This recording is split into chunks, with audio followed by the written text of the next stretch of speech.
اهلا بيكم، عاملين ايه؟ يا رب تكونوا بصحة وبخير، وكل سنة وانتم طيبين ورمضان كريم. واول بقى حاجة اعملها معاكم في رمضان وعايزاكم تشوفوها، هتعجبكم جدا بجد. جلاش بالكريمة تحفة جدا جدا وهيعجبكم، وان شاء الله هتكونوا مبهورين من الطريقة.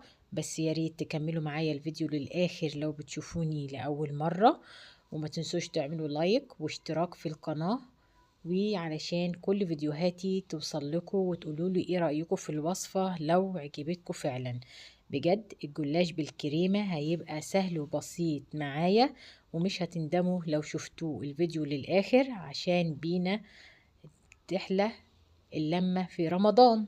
ودلوقتي عندنا هنا لفة من الجلاش، وهنجيبوها كده زي ما هي، وهنبدأ نقطعوها لإيه، نقسموها لثلاث أجزاء كده بالشكل ده. وبعد كده هاخد بقى ايه، جزء جزء، وابدا ان انا افرده خالص. يعني يعني ايه، زي ما انتوا شايفينه كده، افرده كده بالتساوي اللي هو يبقى ايه كده اهو. وبعد كده هنبداوا بقى ايه، نتنوها، نعمله شكل المثلث كده او السمبوسية اهو. نعمل يعني كل الجلاش بتاعنا نعمله بالطريقة ديت، بشكل المثلث ده. شوفوا، اسهل من كده واسرع من كده جلاش مش هتلاقوا. الجلاش الحلو معايا غير اي جلاش تاني اهو. نجيب بقى الجزء التاني اللي احنا عملناه، وبرده هتتنيه كده. شفتوا، سهل جدا، السهل الممتنع، الجلاش بطريقة سهلة وبسيطة، بصراحة تعجبكم جدا. وعايزه اقول لكم ان احنا في رمضان لازم كل يوم بقى نعمل حاجه حلوه، عشان نفرح البيت ونفرح الاولاد ونفرح بقى لو انتوا بقى معزومين عند حد او عازمين حد. فالحاجات الحلوه دي هي اللي بايه بتحلي اللمه. ودلوقتي بقى نجيب الصينيه بتاعنا او اي حاجه انت هتعملي فيها، ونتنوها الاول بقى سمنه كده، ويفضل اللي هي بقى تكون سمنه بلدي. مش عايزه اقول لكم يعني الجلاش بقى بالسمنه البلدي بيكون في حته تانية خالص. وابدا بقى ايه، ارص السمبوسات بتاعتنا او المثلثات بتاعتنا اللي احنا عملناها الجلاش اهو. شوفوا عملتوها، والله والله ما اخدت اكتر، يعني انا مش عايزه اقول لكم ان هي ما خدتش حاجه في ثواني. كنت عملت صينيه الجلاش ديت وعملت حاجه حلوه تحفه. وتجهزيها من قبل الفطار، عشان بصراحه يعني بعد الفطار تاكلوها على طول، بتكون بصوا تحفه تحفه تحفه اهو.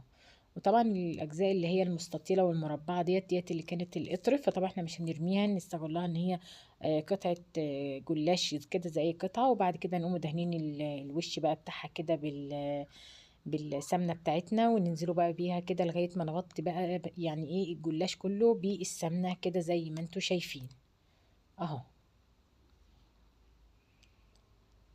وبعد كده هروح بقى ادخله الفرن لغايه ما يستوي اللون الذهبي بتاعه، واوريه لكم بعد ما يطلع.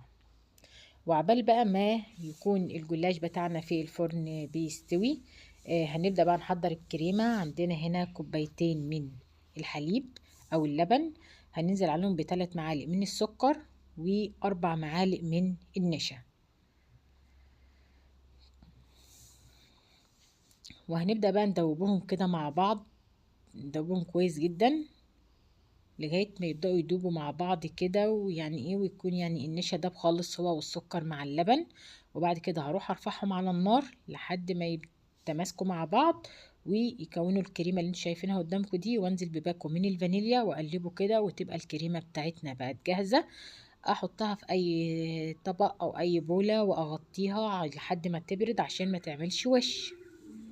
ودوت الجلاش بتاعنا بسم الله ما شاء الله بعد ما طلع من الفرن. شوفوا التسوية بتاعته وشوفوا لونه. ننزل عليه بالشربات بقى البارد، يبقى الجلاش سخن والشربات يكون بارد. تسمع صوت الطشة كده، اقولك تش كده، وانتوا بتحطوا الايه الشربات البارد على الجلاش وهو سخن بقى كده. ونسيبوه بقى لحد كده ايه ما يبرد شوية ويتشرب الشربات بتاعه. وبعد كده نقوم جايبين بقى ايه، الكريمه بتاعتنا تكون بردت، ونبدا نحشي بقى الجلاش بتاعنا واحده واحده كده اهو. ادي اول جلاشيه اهيت، نفتحوها كده من النص، وانزل بقى ايه بالكريمه بتاعتي كده اهوت. اهو. شوفوا اهوت كده الكريمه اتحطت اهي. ابدا بقى عندك بقى شويه من المكسرات كده للتزيين، سوداني بقى، جوز هند سوداني بس، جوز هند بس، زي ما انتوا عايزين. واعمل معاكم واحده تانية اهوت برضو نفتحوها برضو من النص كده بعد ما تشرب الشربات اهو كده. وانزل برضو بالكريمه بتاعتنا. شوفوا خد منكم حاجه؟ ولا خد وقت ولا خد مجهود ولا خد اي حاجه خالص. وعملت حاجه حلوه في رمضان وتحلي بيها بعد الفطار اهو. واعمل بقى الكمية كلها لحد ايه ما اخلصها وتبقى جاهزة معايا كده. وعايزة اقول لكم حاجة بقى، يعني ايه بس في اخر الفيديو عشان تشوفوا معايا التسوية والطريقة كويس. ادي بقى ده الجلاش بتاعنا اهوت، بسم الله ما شاء الله بقى جاهز. ونبدأ ننزل بقى بيه كده على المكسرات كده وتديله تزيينة. وعايزه اقول لكم حاجه، ان انا طبعا انا في التسويه بتاعته انا دخلته الفرن على درجه حراره متوسطه لحد ما اخد لون من تحت ومن الجناب، وشغلت الشوايه شويه من فوق لحد ايه ما بقى اللون اللي قدامكم دوت، وطلع معانا الجلاش الخطير ده. وطبعا عملنا الكريمة مع بعض وعملنا الشربات طبعا تكون مجهزاه من بدري عشان يكون بارد. وبصراحة الجلاش طعمه خطير جدا. يا رب يا رب يا رب يكون الفيديو عجبكم جدا وتكونوا استمتعتوا معايا، وكل سنة وانتم طيبين ورمضان كريم وتاكلوه وانتم متهنيين كده. وصدقوني يعني بجد الجلاش جميل جدا، مش عايزة اقول لكم طعمه عامل ازاي، وقرمشته في حتة تانية خالص بصراحة. احلى من الجاهز كتير كتير كتير. وكفايه اللي انت عاملاه في البيت وعاملاه بالسمنه البلدي. بصوا تحفه، جربوا الطريقه دي ومش هتندموا. وبصراحه يعني ايه، احلى فيديو جلاش ممكن تعملوه لو شفتوا الطريقه بالظبط وتابعتوني للاخر. واشوفكم الفيديو الجاي على خير، وتبقوا يعني متهنيين ومبسوطين كده برمضان، وينعاد عليكم الايام بخير. وكل سنه وانتم طيبين. وباي باي.